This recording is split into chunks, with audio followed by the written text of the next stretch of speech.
오늘 말씀의 능력이라는 제목으로 이 시간 주님의 말씀을 나누고자 합니다. 성탄 점등식을 이제 하고 나니까 정말 성탄의 시즌이 시작이 되었다는 것이 이제 정말 몸으로 느껴집니다. 원래 저희 새벽 예배 나올 때도 성탄 불은 좀 켜놓는데 제가 보니까 오늘 안 켜져 있어서 조금이라도 몇 개라도 좀 켜달라고 이렇게 빌었습니다. 부탁을 했습니다. 내일부터는 다시 또 켜질 거라고 생각을 합니다. 우리가 그래서 매일은 아니더라도 성탄에 대한 말씀을 우리 성탄 오기까지 종종 우리 계속해서 좀 전하고자 합니다. 우리 아시다시피 예수님의 탄생 이야기가 요한복음에는 안 나와 있습니다. 우리 마태복음에 또 누가복음에 굉장히 상세하게 나와 있는 반면에 요한복음은 예수님의 탄생 이야기, 어디서 어떻게 태어나셨는지, 누구에게 태어나셨는지, 어떤 모양으로 태어나셨는지, 누가 왔었는지 그런 상황들을 전혀 적고 있지 않습니다. 그럼 왜 요한복음은 이렇게 전혀 다른 방향으로 말씀이 육신이 되셨다라는 그런 말씀, 로고스의 말씀을 전하고 있을까요? 마태복음이 매우 미시적으로, 마이크로하게 예수님의 탄생을 다루고 있다면 요한복음은 굉장히 거시적으로 매크로하게 전 우주적인 사건으로서 예수님을 다루고 있다는 것을 우리가 볼 수 있습니다. 그 말씀의 선포가 바로 오늘 1장 1절의 말씀입니다. 태초에 말씀이 계셨다라는 것이죠. 그리고 그 말씀이 하나님이셨는데 그 하나님께서 우리 가운데 말씀으로 오셨다는 겁니다. 할렐루야. 이것이 바로 요한복음이 전하는 가장 우주적인 사건, 가장 큰 사건, 말씀이 우리 가운데 오신 사건의 내용입니다. 이 로고스라는 것에 대해서는 제가 여러 가지 얘기를 들어봤는데 가장 제 마음에 와닿고 지금까지 제일 설득력 있게 제 마음에 남아있는 이야기는 저희 교수님 중에 한 분이 해주신 이야기예요. 제가 그것부터 좀 먼저 말씀을 드리고 말씀을 시작하고자 합니다. 로고스, 이제 우리 말씀 혹은 한문 성경에는 도 이렇게 다양하게 번역이 되어 있죠. 영어에는 the word라고 되어 있고, 이 로고스라는 게 과연 뭘까요? 근데 저는 이거를 너무 철학적으로 접근하는 것도 위험하다고 생각을 해요. 하나님께서 철학의 용어를 사용하신 것은 맞지만 그렇다고 해서 이것이 철학은 아니기 때문입니다. 그렇지만 어쨌든 로고스라는 걸 저희가 어느 정도 이해하고 있으면 좋을 거라고 생각을 합니다. 저희 교수님이 얘기해 주신 건 이거였어요. 철학적으로 먼저 접근을 하신 거죠. 한 철학자가 길을 가고 있는데 제자가 물었어요. 스승님, 로고스가 무엇입니까? 그랬더니 이 철학자가 길을 가다가 적당한 나무를 발견하더니 나무를 들더니 나무의 끝과 끝에 줄을 달았어요. 그걸 당겼어요. 그 다음에 그것으로 활을 만들었어요. 그 다음에 이것이 로고스다 라고 얘기를 해줬습니다. 자, 역시 철학자들은 참 이상한 걸 많이 합니다. 이게 무슨 의미일까요? 로고스라는 것은 바로 절대로 연결될 수 없는 양극, 바로 하나님과 우리죠.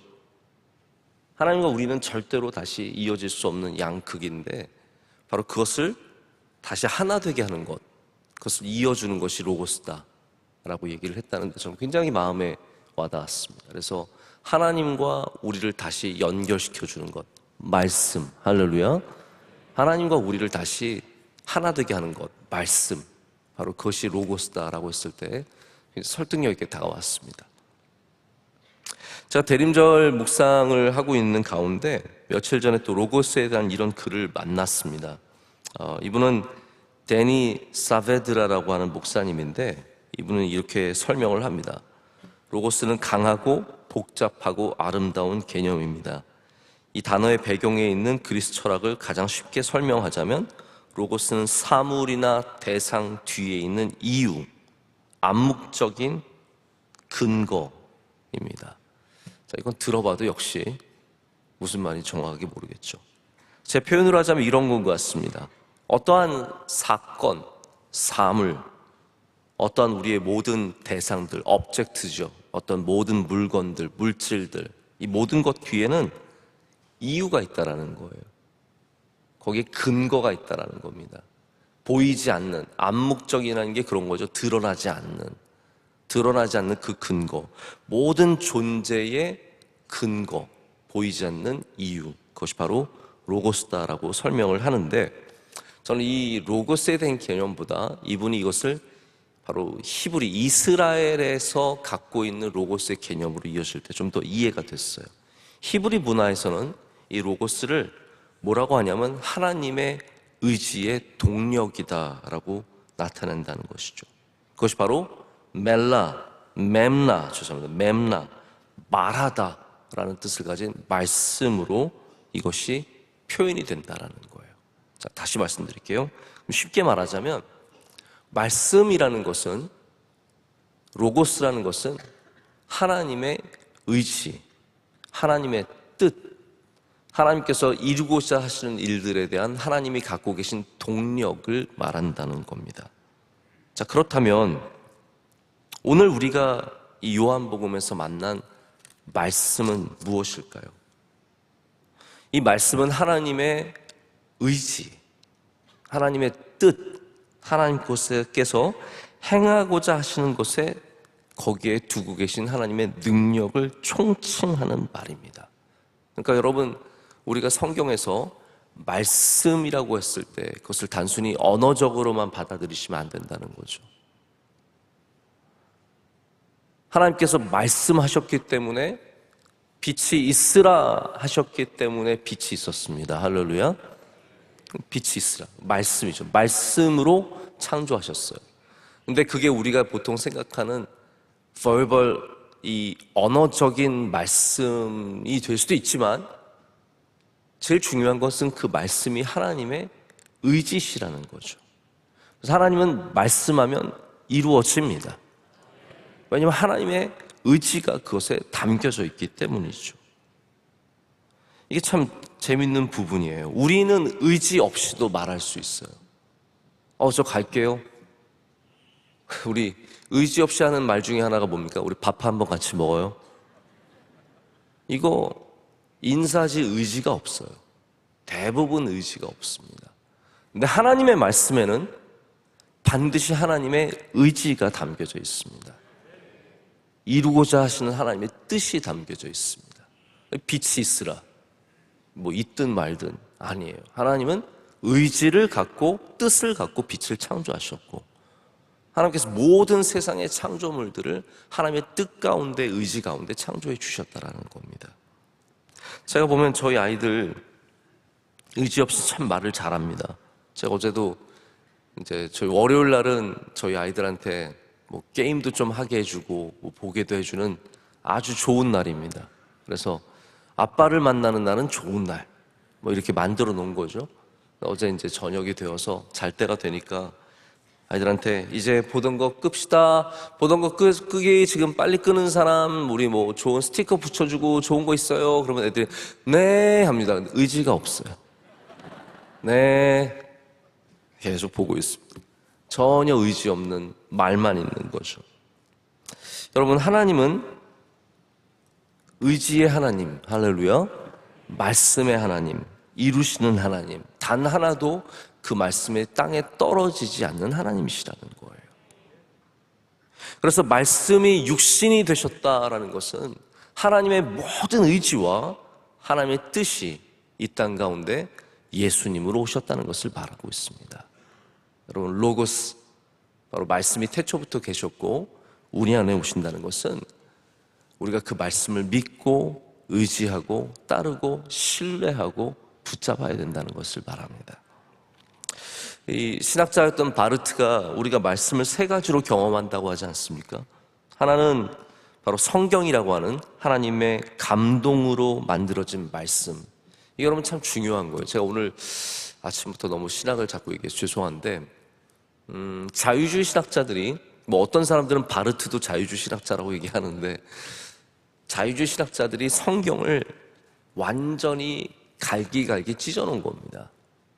뭐 우리가 보통 슐라이에르 마허라고 하는 사람부터 시작하는 자유주의자 학자들이 이거는 뭐 문학이고 이거는 역사니까 뭐 역사 잘못된 건 다 엉터리고 뭐 이거 누가 썼고 이거는 누가 썼고 그러니까 이건 한 사람의 저자가 아니고 이런 식으로 성경을 완전히 산산조각냈습니다. 성경의 권위를 땅에 떨어뜨리고 성경은 그냥 일종의 옛날부터 있었던 책, 사람들이 만들어낸 책으로 만들어버렸죠. 근데 이 바르트라고 하는 이 신학자가 나와서 하나님의 말씀의 권위, 하나님의 말씀의 능력, 말씀의 중요성, 이거를 다시 세우는 일을 하는 것이 굉장히 20세기 초반에 중요한 사건입니다. 그래서 바르트는 말씀의 신학자고 이 말씀 하나님의 계시라는 것을 굉장히 중요하게 여깁니다. 자, 그러면 말씀은 뭐냐? 세 가지라는 거죠. 이분은 성경, 하나님의 감동으로 이루어진 말씀, 두 번째는 육신으로 오시는 예수 그리스도, 주님이 말씀이십니다. 할렐루야. 주님이 말씀이시고, 세 번째는 교회를 통해서 선포하시는 해석된 말씀입니다. 그래서 이 세 가지 다가 하나님의 말씀을 경험하는 굉장히 중요한 루트들이라는 것이죠. 그래서 여러분 안에 이 세 가지 항상 있으셔야 합니다. 우리는 늘 하나님의 주신 이 계시 말씀을 통해서 하나님의 뜻, 하나님의 의지를 알아야 되고, 예수 그리스도를 통해서 하나님의 말씀에 이 살아계신 말씀을 경험해야 되고, 그리고 마지막으로는 우리 교회 안에서 늘 선포되는 해석된 말씀을 들음으로 말미암아 말씀이 우리 안에 늘 새롭게 존재해야 된다는 것이죠. 그래서 우리가 말씀대로 살아간다라고 하는 것은 단순히 어떤 규칙을 지키는 것, 그것을 넘어서 하나님의 의지대로 살아가는 것, 하나님의 뜻대로 살아가는 것을 말합니다. 예수님께서 바로 그 말씀이 되어서 하나님의 의지의 능력을 갖게 되시는 거죠. 예를 들어서 예수님께서 이 땅에서 연약한 자들을 불쌍히 여기셨습니다. 그것은 예수님의 감정이 아니라 하나님의 의지입니다. 자, 보십시오. 우리도 감정으로 불쌍히 여길 때가 있고 믿음으로 불쌍히 여길 때가 있습니다. 그렇지 않습니까? 우리가 감정적으로 동참할 때가 있고 믿음으로써 동참할 때가 있죠. 예수님이 단순히 불쌍히 여기사라는 것은 어떤 풍성한 감성만이 아니라 그 안에는 하나님의 분명한 의지가 담겨져 있다는 것이죠. 예수님께서 없는 자들을 먹이셨습니다. 5,000명의 사람들이 먹을 것이 없었을 때 가서 먹을 것을 가져와라 라고 해서 어린 아이의 5개 빵과 2마리의 생선을 갖고 나눠주셨습니다. 그것이 단순히 사건일까요? 예수님의 능력을 보여주는 사건일까요? 그 모든 것이 하나님의 의지입니다. 굶주린 자를 불쌍히 여기시는 하나님, 우리를 풍성히 먹이시는 하나님, 바로 그 안에 하나님의 의지와 하나님의 뜻이 담겨져 있습니다. 예수님께서 가식적이고 외식하는 사람들을 경고하셨던 것이 그냥 바리새인이 밉상이라서 그러셨을까요? 그것이 하나님의 의지입니다. 하나님께서 우리가 외식적으로 기도하는 것을 싫어하시기 때문이에요. 듣지 않으시기 때문입니다. 그렇기 때문에 주님을 통해서 하나님의 뜻을, 하나님의 의지를 우리 가운데 보여주셨습니다. 예수님은 온통 하나님의 의지, 바로 로고스입니다. 오늘 말씀에는 또한 예수님께서 태초부터 이 땅에 계셨다라는 것을 우리 가운데 전하고 있습니다. 예수님이 오신 것은 2000년 전이죠. 하지만 성경은 예수님께서 창조 때부터 하나님과 함께 하셨다라고 말하고 있습니다. 그래서 구약 성경은 예수님이 없는 성경이 아니라 예수님이 감추어진 성경일 뿐입니다. 모든 창조의 활동, 그것이 하나님의 의지였고, 그렇기 때문에 말씀, 의지의 존재이신 예수님께서 말씀으로 함께 하셨다라고 성경은 말하고 있습니다. 그럼 말씀의 능력이 있습니다. 그렇기 때문에 오늘도 말씀을 사모하시고 말씀을 붙잡으십시오. 그 말씀이 우리로 살아있게 하고 주님의 은혜를 누리게 하고 하나님의 능력 안에 거하게 하는 힘이 있습니다.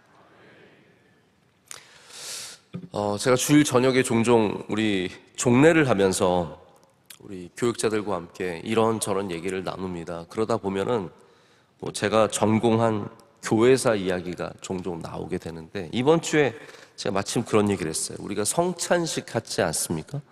오랜만에 성찬식을 했는데, 성찬식을 하고 나니까 성찬식의 좀 이 능력에 대해서 우리 목회자들이 좀 알았으면 좋겠어가지고 좀 얘기한 게 있습니다. 우리가 보통 성찬식을 그냥 단순히 의식, 예배 가운데 1년에 한두 번 하는 정도의 어떤 의식이라고 생각하는데, 교회사적으로 보면은 성찬식이 굉장히 힘 있는 아주 부흥의 기초가 되는 놀라운 사건들이 있습니다. 미국의 2차 대각성 운동이 1801년에 켄터키에 있는 케인 리지라는 곳에서 시작을 합니다. 근데 이 케인 리지 부흥 운동은 그냥 사람들이 모여서 예배 드리다가 막 불 받아서 으쌰으쌰 하는 운동이 아니라 여기 계기가 있어요. 그 당시 19세기 초에 켄터키는 미국의 개척지입니다. 사람들이 몰려오지만 목사가 없어요. 지금은 목사가 너무 많지만 그때 목사가 없었어요. 그래서 목사들이 순회 설교를 하고 다니면서 감리교 에스벌이라고 하는 그 목사님은 말을 타고 매년 수만 마일을 돌아다니면서 예배를 드렸거든요. 이러한 목사님들이 곳곳에 다니면서 예배를 드려주는 거예요. 근데 이 사람들이 뭐에 목말라 있었냐면 성만찬에 목말라 있었습니다. 예배도 드리기 힘들고 언제 한번 성만찬을 할 수가 없는 거예요. 그래서 이 사람들이 각각 모였어요. 캠프를 열었습니다. 우리 성만찬을 받자. 그래서 이번에는 케인 리치에 다 모여라. 그래서 많은 사람들이 예배 드리고 성만찬을 받기 위해서 케인 리치라는 곳에 모였습니다. 근데 여기 이제 여러 목사님들이 오셨는데 한 장로교 목사님이 예배도 드리고 성만찬 그 말씀을 나누고 말씀을 먹게 하는 가운데 놀라운 부흥의 운동이 시작이 됩니다. 그래서 이 성만찬 때문에 시작된 것이 2차 대각성 운동이고, 저는 그래서 성만찬 할 때마다 주님, 이것을 통해서 우리에게도 부흥을 주시옵소서 라는 기도를 속으로 합니다. 하나님, 이 성만찬이 우리 그리스도인들에게, 우리 교회 교인들에게, 주님의 백성들에게 놀라운 하나님의 함께 하심을 경험하는 영적인 사건이 되게 하여 주시옵소서. 제가 많이 그런 기도를 하고 성만찬에 임합니다. 제가 왜 이 말씀을 드리냐면, 옛날에는 말씀이 참 귀했다라는 거예요.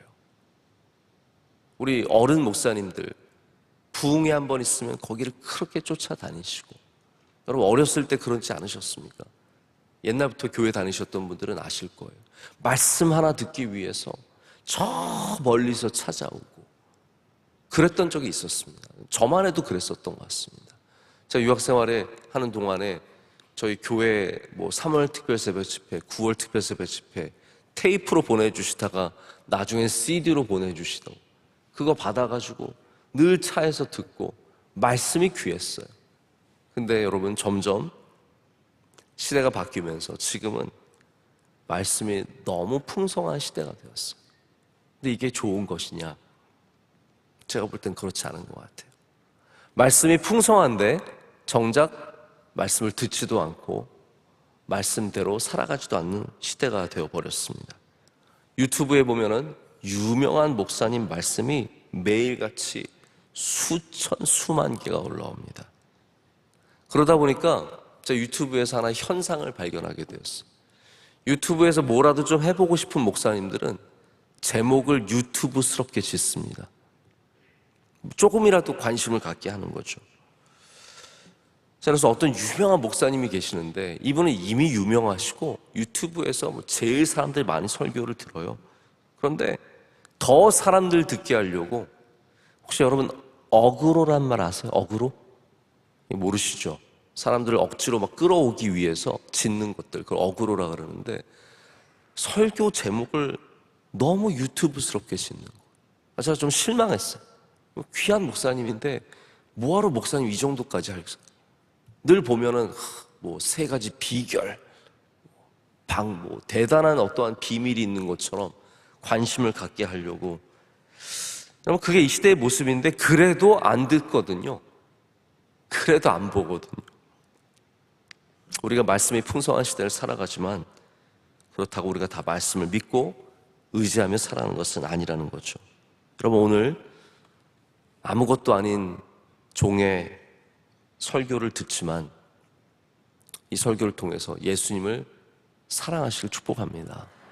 말씀으로 오신 예수님, 말씀이 육신이 되어 오신 그 예수님을 우리가 사모할 때 우리 삶에 그 말씀께서 또한 찾아와 주셔서 여러분 가운데 능력을 베풀어 주시고 하나님의 의지를 이루시는 은혜를 베풀어 주실 줄로 믿습니다.